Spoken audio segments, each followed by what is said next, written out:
Deebo getting into the content creation business. Unprompted writing on Twitter. Not struggling at all, just not getting the ball with several exclamation points. And then he expected that one to land with just nothing. Like, oh, hey, just because I voice my opinions, that doesn't mean I'm hating on any of my teammates. Be for real. That was for Nick. What do you mean for me? That last tweet was for Nick. That was a preemptive shot on what you're about to say. Yes, so you don't need to exactly say it. what Don't it say was. it. He said it right there. He said be for He real, just said Nick. be for real. Yeah, be for real, dude. Sure. That's it. Are you going to be for real? So now everything you were going to say, you're not Yeah, going you to say. can't say it because he said be for real. It's just another data point. I'm just always collecting data points. Purdy's exceptional game from a few days ago was a data point.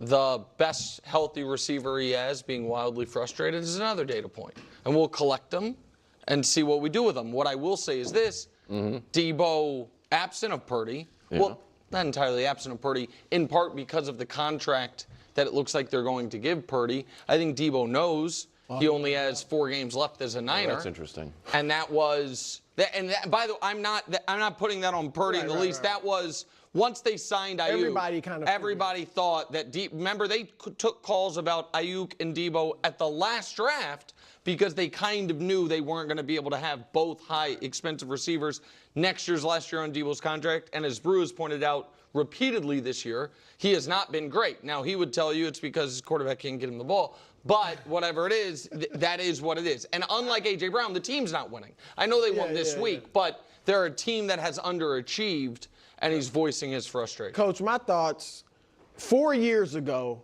I thought Debo Samuel was arguably the best football player in the league. Yeah. You know, just period football player. Yeah.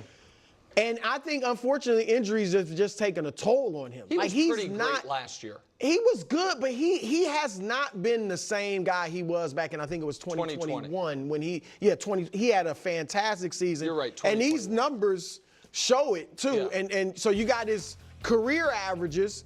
Yards after catch, he was averaging 9.2 for his career. He had a year where he averaged 12 yards after catch, 10 yards after catch. This year he's down to 7.5 career low.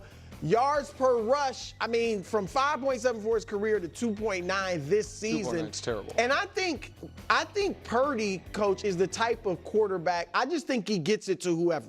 So when he whoever's open, so when he came in, all of a sudden Ayuk became their top receiver.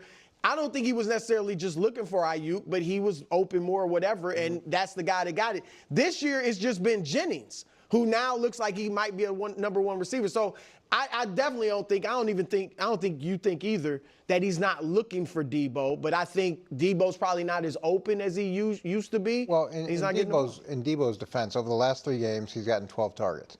In the 3 games before that, he got 20 targets. So it's not a crazy difference, but it's a significant difference. And I think part of that, too, is without having Ayuk, he's getting the most attention. So if he's getting the most attention, he's not going to be open as often as he would have been with Ayuk, where the attention had to be distributed differently. So if you're a defensive coordinator, you got to figure out who you're going to take away. You're going to take away Deebo first, which means now the guys who are open or have single coverage are going to be other places. So he's right in terms of his number of chances has come down, but there's probably a reason for that. Now, the other thing is his catch percentage is the second lowest of his career, so he's had some drops as well. So you factor that in. And I'd say the yards per carry without Christian McCaffrey, without all the threat of that part of the running game, those wide receiver sweeps, or he's a little bit less of a novelty. Again, you can game plan more for dealing with him than you could when all those other options were there. Yeah, I think Mangini actually just put it perfectly more than anything. I think with Shanahan and the 49ers, the way they run their offense, it's not so much that Brock Purdy needs all the Avengers. It's that the way to have this offense truly optimized, you need all the Avengers. And having any one go down is really this massive domino effect. And then it actually is what it really makes me think of is this clip from Parks and Rec. So here, take a listen real fast. My body is finely tuned like a microchip, and the flu is like a grain of sand. It could literally shut down the entire system. And that's the way I see it. They are a microchip, and having one go down, Christian McCaffrey, Kittle's out, whoever, there's one person goes down, it's a grain of sand, and it just kind of derails everything and messes everything up. And so, yeah, Deebo is also probably declining, injuries being banged up more and more. Having this offense not being able to be run in the way that Shanahan wants it to be run, whether it's because Ayuk has been down, obviously, of course, Christian McCaffrey, having both of them go down. These are kind of the problems that you run into. And I think Shanahan himself, I don't think he's done a good enough job to kind of find his way through it. That's not like a slight on Shanahan necessarily, but I do think some of, a good deal of the blame does belong on him. But just the injuries as a whole, of course, is going to make it harder. But because again, we can compare it to the New York Giants and the Philadelphia Eagles and Saquon, and yet because of all the weapons, because of that O-line, Saquon Barkley has been immediately, obviously, instantly better. Right? He's already done better in just he's done better in less games than he did ever in his best year with the New York Giants. And you can't just say, oh, well, coaching needs to find a way to play past the bad quarterback or the bad O-line, and it's not always that simple, but it really does kind of highlight like the importance of what defenses can do when they can put more attention on you. And that's what Deebo's feeling right now. It is different when you have IU, Christian McCaffrey, Kittle, Juszczyk, right? Like when you have all of these things humming along, it's just going to be a different offense entirely, and Deebo will be able to thrive and be more dynamic. And again, you combined that along with injuries, and you're just going to kind of get this perfect storm to kind of get the season that Deebo is getting. And I think there was always the strong sense that they were going to move on from Deebo, and that's why it was kind of said that Pearsall, because when it was before the season started, there was kind of that debate of like, all right, they're probably going to have to move on from at least Ayuk or Deebo. What do they do? Who do they pick? And then they draft Pearsall, and the whole idea was, well, Pearsall actually is closer to what Deebo can do than Ayuk. So you're going to move on from Deebo, and you pretty much got a younger version of Pearsall. Again, whether that's true or not, that was kind of the logic. And whether that, again, will play out in practice, who really knows? Obviously, Pearsall's rookie season got derailed because of, being hospitalized.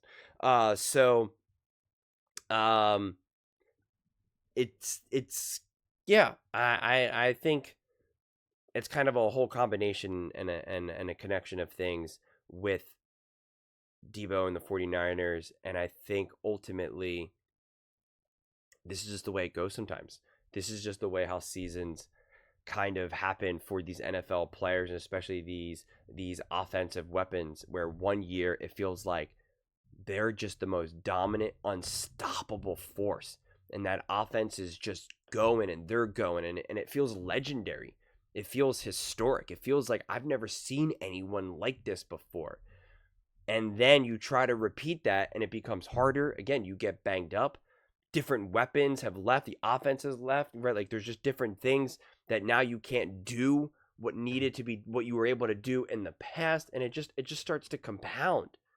It really does. And so that's why when Nick is trying to allude that it's like Brock Purdy's not doing a good enough job to get him the ball. And it's just like, that's all nonsense. That's why I was happy Mangini pointed that out as well. He's just not getting as open as he once was. And it's harder because you are down other offensive weapons. There's now just more attention on him. Not to mention, he's now just not doing as good enough job when he does get the ball. He's not getting as many yards after catch or just even yards per carry. Like there's just like, he's just not as tough of a player as he once was. And so when it gets combined together, and that's actually kind of interesting, and that's kind of actually more credit than to Purdy for that matter, because everyone sees it as like these guys still being the Avengers, even though they're really not. People still act like Deebo is that 2021, and it's like he's not. That's clearly not where he's at right now. And Deebo's that player where like you are at any given moment, you're like, is he hurt? Is he in? What is he? And then Christian McCaffrey has become that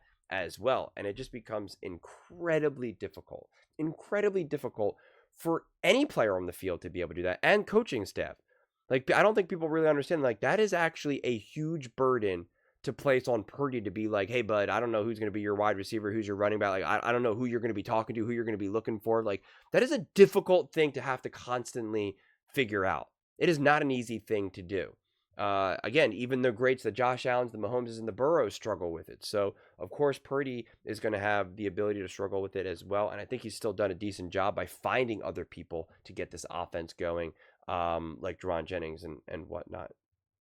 But those are just my thoughts. I'd absolutely love to hear yours. What do you guys all think about Debo Samuels and the 49ers?